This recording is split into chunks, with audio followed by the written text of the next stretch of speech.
भगवान राम अगर भगवान है तो रावण की मौत नाभि में ये उन्हें पता क्यों नहीं था? मुस्लिम लोग इस बात में मिले तो ये कहते थे कि आपके भगवान अगर भगवान थे तो उन्हें पता क्यों नहीं था? बोले ये सब तो बकवास है, झूठ बोलते हैं ये लोग। कौन झूठ बोलता है? मतलब ये भगवान लोग कहते हैं कि भगवान ने ऐसा किया, उन्हें खुद पता नहीं था भगवान कैसे। बोले तुम्हारे बाप में दम हो तो तुम बना के दिखाओ, तुम्हें भगवान मान लेंगे। बिस्मिल्लाहिर्रहमानिर्रहीम। अस्सलाम वालेकुम दोस्तों, एक हिंदू शख्स ने पंडित अनिरुद्ध आचार्य से सवाल किया। उसने कहा कि भगवान राम अगर सच में भगवान थे तो उन्हें पता क्यों नहीं था कि रावण कहाँ पर छुपा हुआ है। मतलब कि उन्होंने भगवान राम ने रावण के बारे में किसी और से क्यों पूछा। और उस शख्स ने कहा कि इसी सवाल को लेकर मुस्लिम भी हमें कहते हैं, मुसलमान भी ये कहते हैं कि अगर आपके भगवान राम अगर सच में जो है वो भगवान थे तो उन्हें ये पता क्यों नहीं था कि रावण जो है वो कहाँ पे छुपा हुआ है, क्योंकि भगवान जो होता है उससे तो हर चीज़ का इल्म होता है।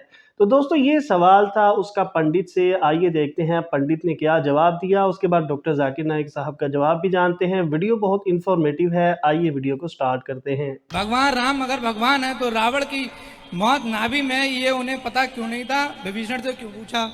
भाई भगवान को तो ये भी पता था कि सीता को कौन लेकर गया है ना, पर सब राम जी ही कर लेते तो फिर भक्तों की महिमा कैसे बढ़ती? भगवान हनुमान जी को भेजने की जरूरत ही नहीं थी। भगवान को पता था कि लंका में सीता है, सेतु बनाओ और जाओ। यदि हनुमान जी को नहीं भेजते तो हनुमान जी की महिमा कैसे बढ़ती? हनुमान जी की महिमा बढ़ानी थी, विभीषण की महिमा बढ़ानी थी, इसलिए भगवान पूछते रहे भैया तुम ही बताओ। भगवान भक्त की महिमा बढ़ाते हैं और भक्त भगवान की महिमा बढ़ाते हैं। काफी मुस्लिम लोग इस बात में मिले तो ये कहते थे कि आपके भगवान अगर भगवान थे तो उन्हें पता क्यों नहीं था? तो उनसे बोलना भैया हमारे भगवान को तो सब कुछ पता होता है लेकिन लीला करते हैं। बोले ये सब तो बकवास है, झूठ बोलते हैं ये लोग। कौन झूठ बोलता है? मतलब ये भगवान लोग कहते हैं कि भगवान ने ऐसा किया, उन्हें खुद पता नहीं था भगवान कैसे। उनसे बोलना कि बेटा इसके लिए पढ़ना पड़ेगा, समझना पड़ेगा, बात समझो। बोले यदि वो भगवान नहीं थे तो बोले फिर बिना खंबे का सेतु बन गया। बोले तुम्हारे बाप में दम हो तो तुम बना के दिखाओ, तुम्हें भगवान मान लेंगे। सिंपल बोल दो ऐसा, भाई तुम्हारे बाप में दम हो तुम बना के दिखाओ, हम तुम्हें भगवान मान लेते हैं। अस्सलाम वालेकुम जाकिर साहब, आपने पलट के जवाब नहीं दिया।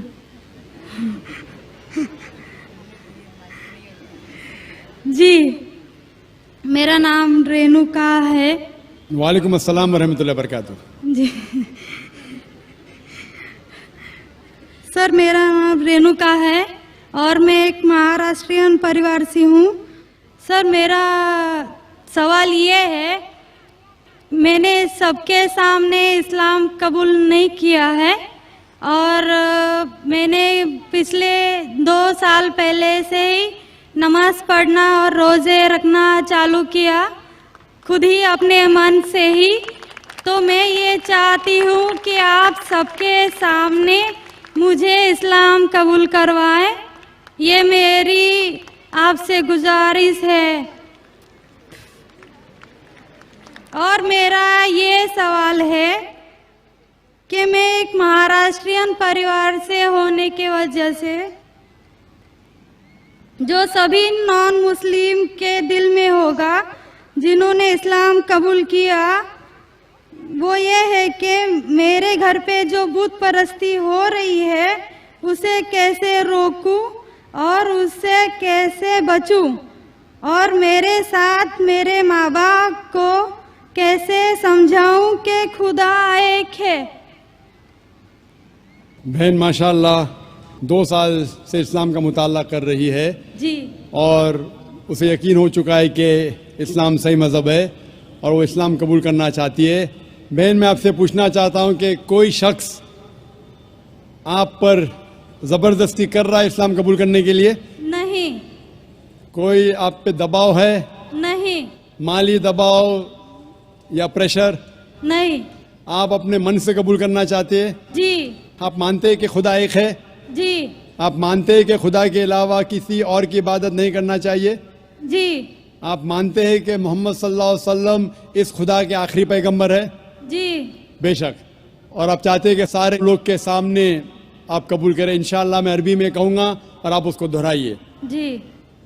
अशहदु अशहदु अल्लाह अल्लाह इलाहा इलाहा इल्लल्लाह इल्लल्लाह व अशहदु व अशहदु अन्ना अन्ना मोहम्मदन मुहम्मदन अब्दुहु अब्दुहु व रसूलुहु। व रसूलुहु।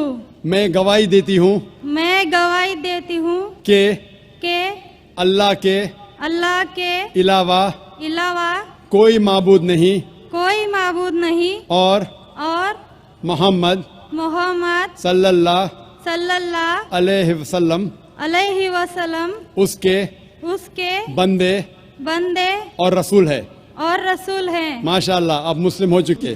जी शुक्रिया। अल्लाह आपको जज़ाए खैर दे। और मैं कहूँगा कि मजमा कितने लोग हैं पता नहीं, 1 लाख से ज़्यादा लगते हैं। मैं कहूँगा कि सारे सामाइन से कि आपके लिए दुआ करें और अल्लाह आपके जद्दोजहद को कबूल फरमाए। आपका सवाल था कि आप किस तरीके से आपके घर वालों को, आपके वालिदैन, आपके वालिद वालदा को किस तरीके से इस्लाम की दावत दे और किस तरीके से ये साबित करे कि खुदा एक है।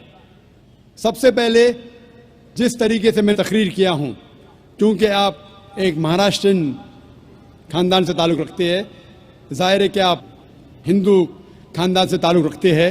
आप अगर मेरी कैसेट सुनेंगे similarities between Islam and Hinduism, इस्लाम और हिंदू धर्म में यकसानियत, मैं कहूँगा वॉलंटियर से कि मेरी तरफ से आपको एक तोहफ़ा दे। आप उस डीवीडी को देखिए और वो डीवीडी का मुताला करने के बाद आपके वालिदैन, आपके घर वालों से ये कहो कि आप जो यकसा है हिंदुइज़्म और इस्लाम में, उसके ऊपर कम से कम अमल करो और इंशाअल्लाह अल्लाह सुब्हानहू व तआला आपके घर वालों को हिदायत देगा।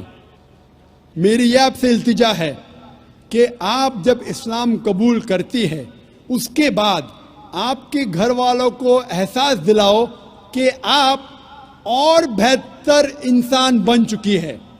अगर आप जो कुछ आपके वालिदैन कहते हैं आप उनकी सारी बातों पे अमल करो, सिर्फ वो बात जो अल्लाह और अल्लाह के रसूल के खिलाफ है, जो कुरान और सही हदीस के खिलाफ है। इसके अलावा जो भी बातें, जो भी हुक्म आपके वालिदैन आपसे करते हैं आप उसका पालन करो। उनको ये एहसास होना चाहिए कि मेरी बेटी जब इस्लाम कबूल की अब वो मुझसे और मोहब्बत करती है, वो मेरा और कहना मानती है, उसकी मुझसे और चाहत बढ़ गई है। क्योंकि इस्लाम में है कि माँ के पैर के नीचे जन्नत है। इसीलिए आपको यह एहसास दिलाना पड़ेगा कि आप उनकी और अच्छी बेटी है। सिर्फ वो चीज़, जो चंद चीज़ें जो वो कहते हैं कुरान और सही हदीस के खिलाफ है, वो छोड़ के आप उनकी सारी बातों पे अमल करो, चाहे आपको मुश्किल हो। मिसाल के तौर पे आपको पसंद है पीला पहनना, वो कहते नीला पहनो तो आप नीला पहनो, क्योंकि नीला पहनना इस्लाम में हराम नहीं है। तो इस तरीके से जो भी बातें आपके वालिदैन आपसे करते हैं आप उनसे और मोहब्बत करो, आप उनसे और प्यार करो। इस तरीके से उन्हें एहसास होना चाहिए कि ये नया धर्म, ये नया मज़हब जिसमें आप दाखिल हुए वो कहता है कि अपने वालिदैन का ख्याल रखो। जिस तरीके से कुरान मजीद में फरमाया सूरह इसरा में चैप्टर नंबर 17 में 17 में आयत नंबर 23 और 24 में कि अल्लाह सुब्हानहू व तआला की इबादत के बाद आपको अपनी वालिदैन से मोहब्बत करना चाहिए। और अगर दोनों में से एक या दोनों वालिदैन अगर ज़ईफ़ हो जाते हैं आप उनके खिलाफ उफ तक मत कहो, लेकिन उनके साथ अच्छा बर्ताव करो और उनसे प्यार और मोहब्बत करो और अल्लाह सुब्हानहू व तआला से दुआ करो कि मेरे वालिदैन को बरकत दे और जिस तरीके से उनने बचपन में मेरा ख्याल रखा, ए खुदा आप इनका ख्याल रखो। तो इस्लाम में वालिदैन की इज्जत करना ज़रूरी है। आप अगर अच्छा बर्ताव करेंगे इंशाअल्लाह हम दुआ करेंगे कि अल्लाह सुब्हानहू व तआला आपके वालिदैन और आपके घर वालों को भी हिदायत दे। आमीन। तो दोस्तों ये थी आज की वीडियो। उम्मीद करते हैं वीडियो अच्छी लगी होगी। ऐसी ही इंफॉर्मेटिव और इस्लामिक वीडियोस के लिए चैनल को सब्सक्राइब करें। मिलते हैं नेक्स्ट वीडियो में। अल्लाह हाफिज़।